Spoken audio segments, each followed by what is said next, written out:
और न्याय को लेकर समाज सब तब उतरता है जब हमारे देश के अंदर का जो संविधान है और संविधान में जो न्याय व्यवस्था है, कानून व्यवस्था है, और जब ये न्याय व्यवस्था और कानून व्यवस्था उस पे राजनेताओं द्वारा कंट्रोल हो जाता है और किसी व्यक्ति को न्याय नहीं मिलता है, तब हमारा समाज आके खड़ा रहता है।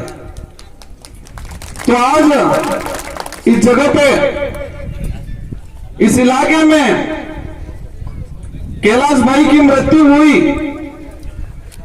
और यहाँ के पुलिस प्रशासन ने, यहाँ के जो शासन है, उन लोगों ने इस भाई के मर्डर को दबाने का काम किया। और ऐसे कितने हादसे हुए होंगे, ऐसे कितने मामले हुए होंगे जो आज तक दब गए, हमारे सामने भी नहीं आए। मैं इस मंच से उन गणवीरों को धन्यवाद देना चाहूंगा कि इस भाई का जो मर्डर हुआ उसको आप सामने लाए और समाज को बताया अन्याय हो रहा, आपको आने की जरूरत है। यह आह्वान करने वाले साथियों को धन्यवाद देना चाहूंगा। मैं घटना हुई, मैंने भी जानकारी ली, 16 फरवरी को इस भाई जिसके खेत में काम करने गया था, उस दिन उसका मर्डर हुआ। 17 तारीख को एक रिपोर्ट दर्ज होती है और इस रिपोर्ट में परिजनों को पहला फुसला के किया कहा जाता है कि आपको 1-2 लाख रुपए दे देंगे, जैसे कि उनके जेब से दे रहे हो। और कह दिया, मैंने उस एफआईआर की कॉपी को पढ़ा, करंट लगने से मौत हो गई। और इस समाज के अंदर जो गणवीर रात दिन अपनी जान हथेली में लेके खेलने वाले साथी, जो समाज के साथ कहीं पर भी अन्याय हो रहा आके खड़े रहने वाले साथियों ने उसको उजागर किया और प्रशासन पे थोड़ा बहुत दबाव बनाया और प्रशासन 23 तारीख को 302 में मुकदमा। उनकी आत्मा आज भी दुखी होगी कि जिस उद्देश्य से ये देश को आजाद करवाया था, देश को आजाद कराने में जो कल्पना की थी, वो कल्पना आज दरी की दरी रह रही है। गरीब गरीब होता जा रहा है, अमीर अमीर होता जा रहा है। अंग्रेज लूट के चले गए, मुगल लूट के चले गए, लेकिन देश के आज आजाद देश के अंदर भी कई उद्योगपति ऐसे जो देश को लूट रहे और सरकारें चला रहे हैं, वो भी लूट के जाने वाले। हमारे भाई अभी कह रहे थे पुलिस वाले सुनते ही नहीं है, पुलिस वाले मानते ही नहीं है। मैं आपको एक बात बताना चाहूंगा, और जब भी ऐसी बात आ जाती है तब मैं वो बात दोहराता हूं। हमारे पूर्वज कहते थे कि पहले काला कानून होता था। क्या कहते थे? हम जब छोटा हुआ करते थे पूछते थे कि आजादी हुई, आजादी मिली, आजादी से पहले क्या था? तो आजादी से पहले काला कानून हुआ करता था, यूं कहते थे। मतलब राजा ने जो कह दिया वो सेना मान लेती थी और उसी राजा के हुक्म के आधार पे सेना जनता पे शोषण करती थी, वो उसको काला कानून कहते थे। मतलब कैसे? राजा ने कह दिया 12:30 बजे, राजा ने कहा कि ये दिन नहीं रात है, तो सेनापति कहता यस सर, ये दिन नहीं रात है। और सेनापति फिर सेना को कहता कि ये दिन नहीं रात है, सेना बोलती यस सर, ये दिन नहीं रात है। उसको काला कानून बोलते थे।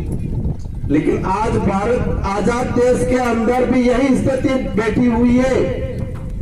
शासन के अंदर के लोग प्रशासन के लोगों को कहते हैं ऐसा नहीं, ऐसा करना है और तुम ऐसा ही करेंगे। क्या बोलते हैं ये? और फिर वो कहता है नीचे के सिपाहियों को ऐसा नहीं, ऐसा मतलब दिन है उसको रात कहना है, तो नीचे वाले की हिम्मत नहीं होती है कि सर ऐसा कैसे बोले। वो तो आदेश सर यही बोलते। आईपीसी सीआरपीसी भी अंग्रेज बना के गए थे, वही लागू है और वो भावना भी वही लागू है और आदत भी आज वही है। उनको हमको सुधारना है, क्योंकि देश को आजाद कराने में जिन लोगों ने अपनी जान गंवाई